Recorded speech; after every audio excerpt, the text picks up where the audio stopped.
ona güzel bir yerdir. Bizim belə evimiz 6 garajlı hündür. Ev çok güzel. Görürsünüz, stikolu da var. Evde remontu səndir, evler remontu tamamlanmıyor. Burası hamımız ev.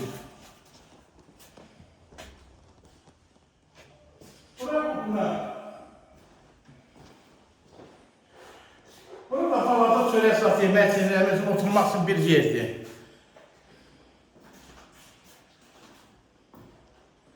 Qalsın yukarıya. Allah Məhəmməd ya Əli.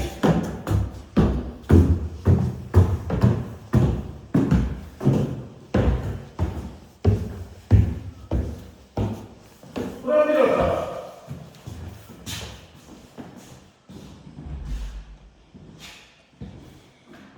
Bura bir zal.